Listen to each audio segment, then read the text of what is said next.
Hello everyone! Today we're diving into everything we know about Anaxa, and let me tell you, he's shaping up to be one of the most unique and impactful characters we've seen in a while. Whether you're looking for a unit that can consistently apply weaknesses, spread high-frequency AoE damage, or enable any team composition, Anaxa seems to do it all. His kit offers a mix of debuffing, multi-hit attacks, and incredible skill point efficiency, making him a game-changer for both veterans and new players alike. Of course, as always, keep in mind that everything here is based on leaks and early information, so things might change before his official release. With that said, let's take a deep dive into his abilities, synergies, and whether or not he's worth pulling for. Hey guys, before we continue further, if you're planning to pull for your favorite waifu, husbando, or maybe any of the rerun units in this version, listen up because I've been using Loot Bar, and it lets you save up to 23% on all your purchases. Just to show you how good this deal is, I bought a 6480 Oneiric shard pack for only $79, while the same pack costs about $100 in the in-game shop. Topping up is super simple. All you need to do is enter your UID, select your server, and in just a few minutes, you'll receive your jades. And yes, if it's your first purchase, you'll still get the double top-up bonus, just like in-game. What's even better is that Loot Bar isn't just for Honkai Star Rail. You can also top up in Genshin Impact with the same discounts. With thousands of 5-star reviews, it's a safe, reliable, and cheaper way to get more value for your money. And here's the best part. If you use my link in the description or the pinned comment, you'll get an extra 8% off on top of all the other discounts. So, if you're looking to pull more for less, check out Loot Bar now. Continuing to our video, let's get into Anaxa's kit. Originally, there were rumors that he was going to be an ice/imaginary unit, but now it's confirmed that he's a Wind Erudition character. Honestly, this change makes a lot of sense. Not only does Wind fit his aesthetic far better, but we also haven't had a new Wind unit in quite some time, so this is a welcome addition.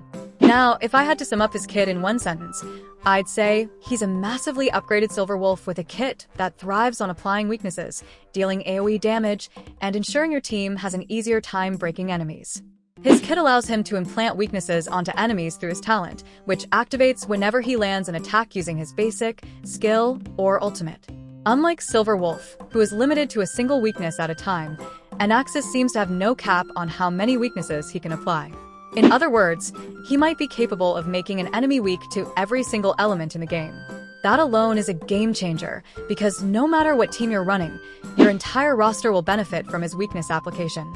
If an enemy reaches 5 or more weaknesses, they enter a special state where Anaxa deals increased damage to them. If he attacks an enemy in this state with either his basic attack or skill, it automatically triggers another skill on the same target without consuming skill points.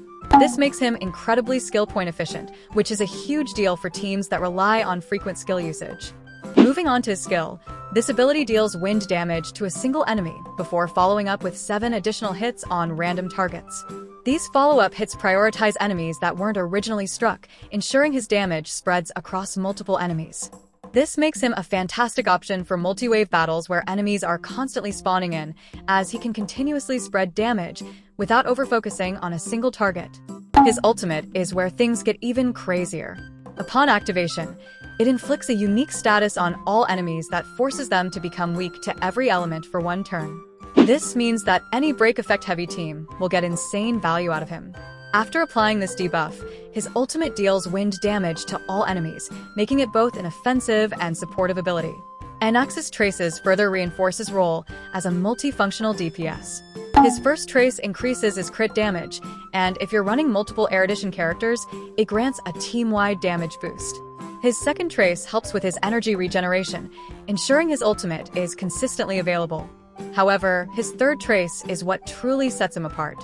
For every weakness an enemy has, Anaxa ignores a portion of their DF, making him a monster against enemies that get fully debuffed.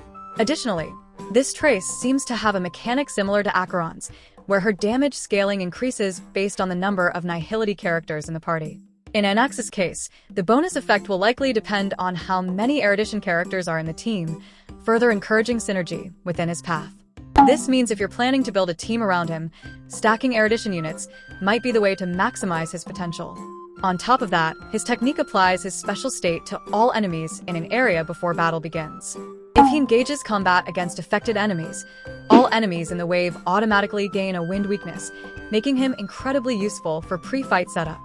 His Eidolons take his potential even further. His first Eidolon restores 1 skill point after he casts his skill for the first time, while also reducing the target's death for a few turns. His second Eidolon increases the number of damage instances from his skill, while also giving him a SPD boost after using his ultimate.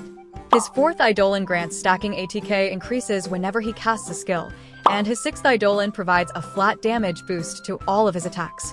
If his Eidolons remain unchanged upon release, he's going to be a top-tier unit for anyone who enjoys high-damage, AoE-oriented playstyles. While Anaxa already looks like an incredibly powerful unit, there's one area where his design feels slightly restrictive: his light cone.